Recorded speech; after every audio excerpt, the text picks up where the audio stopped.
Hello everyone, আসসালামু আলাইকুম। আশা করি সবাই আল্লাহর রহমতে অনেক বেশি ভালো আছেন। আমি অনেক ভালো আছি। এখন তো শীতকাল, ঘুম থেকে উঠতে অনেক দেরি হয়ে যায়, মানে সকালের দিকে এত পরিমাণ কুয়াশা থাকে সকালে উঠতেই মন চায় না। তবে কয়েকদিন থেকে দেখা যাচ্ছে যে ঘুম থেকে ওঠার পর ভালোই রোদ উঠে, এজন্য কিন্তু একটু তাড়াতাড়ি ঘুম থেকে ওঠা হয়। আগে যে জায়গায় ঘুম থেকে ওঠা হয়তো সকাল 6টায়, আর এখন ঘুম থেকে ওঠা হয় 8টা, সাড়ে 8টার দিকে। আর খাইতে খাইতেও কিন্তু অনেক টাইমই লাগে। তো সকালের সব কাজ শেষ করে আবার রান্নার কাজে চলে আসলাম।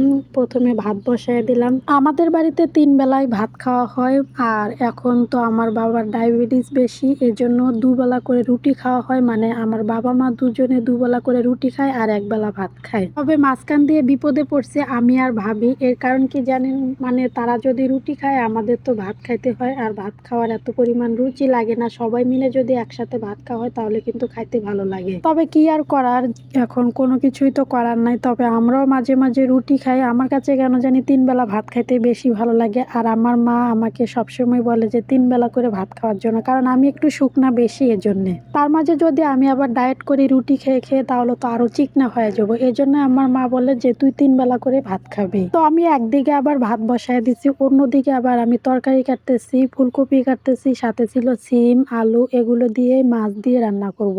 শীতকালে তো অনেক ধরনের সবজি পাওয়া যায়, তবে আমার কাছে ফুলকপি অনেক বেশি ভালো লাগে। কারণ ফুলকপি আমাকে যদি নিরামিষ রান্না করে দেয় তবুও কিন্তু আমি খাইতে পারি। আমার কাছে ফুলকপি এত পছন্দ। আবার আমাদের বাড়িতে আমার ভাবি ফুলকপি পছন্দ করে না, আমার মাও তেমন পছন্দ করে না, শুধু আমি আর আমার বাবা ফুলকপি পছন্দ করি। শীতকালে তো কত ধরনের যে সবজি পাওয়া যায় তার তো কোনো হিসাব নাই। এই জন্য কিন্তু আমার কাছে শীতকাল বেশি ভালো লাগে, কারণ বিভিন্ন ধরনের সবজি পাওয়া যায়, তৃপ্তি করে সবজি খাওয়া যায়। যে কোনো তরকারি ভাতের চেয়েও কিন্তু তরকারি পরিমাণ বেশি লাগে, কারণ তরকারি যদি ভাতের সাথে কম হয় তাহলে আমি খাইতে পারি না। আমার তরকারির পরিমাণ একটু বেশিই লাগে, এর জন্য একটু বেশি করে তরকারি রান্না করব। সিম, আলু, সাথে হলো ফুলকপি, এগুলো দিয়ে মাছ দিয়ে রান্না করব। সাথে যদি টমেটো হতো তাহলে একটু আরো বেশি ভালো হতো, কিন্তু টমেটো আনা নেই। এখন আবার রান্না বান্না করতে বেশ ভালোই লাগে, মানে চুলার পার বসে রান্না বান্না করলে বেশি ভালো লাগে। একটু গরম গরম লাগে। আগে তো গরমের দিন ছিল, তখন তাপমাত্রাটা বেশি ছিল, আর এখন যেহেতু শীতকাল, এর জন্য চুলার পাশে রান্না করতে ভালো লাগে।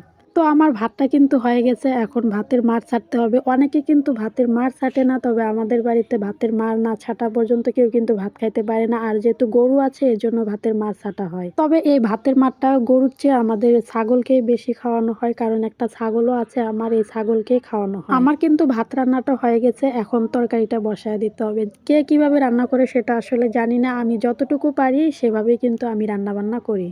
আর আমার রান্না কিন্তু একবারে যে খারাপ হয় বিষয়টা এরকম না, রান্না মোটামুটি ভালোই পারি, তবে আস্তে আস্তে মানে এর চেয়ে ভালো করতে পারবো। আমার কাছে আবার যে কোনো সবজি বা যে কোনো কিছু রান্না করার মাছ যদি ভেজে দেওয়া হয় তাহলে বেশি ভালো লাগে, কিন্তু আমাদের বাড়িতে আবার সেই ভাজা মাছটাও অনেকে পছন্দ করে না, আমি একাই শুধু পছন্দ করি ভাজা মাছ। তো আমি তরকারিটা বসায় দিলাম, এর পাশ দিয়ে আমার তরকারিটা হইতে থাকুক, আর অপর পাশ দিয়ে আবার আমার ভাত বেড়ে নিতে হবে। গরম ভাত তো সাথে সাথে খাওয়া যায় না, একটু যদি ঠান্ডা হয় তাহলে কিন্তু খাইতে ভালো লাগে। তো বাটিতে আমি যত পরিমাণ আর কি আমাদের খাওয়ার লাগে সে পরিমাণ আমি ভাত ঢেলে নিলাম। এদিকে কিন্তু আমার সবজিটা কষানো হয়ে গেছে, এখন যে মাছটা আছে ওই মাছটা দিয়ে দিব, আর পরিমাণ মতো যতটুকু ঝোল দেওয়া লাগে ঝোলের পানিটাও দিয়ে দিব।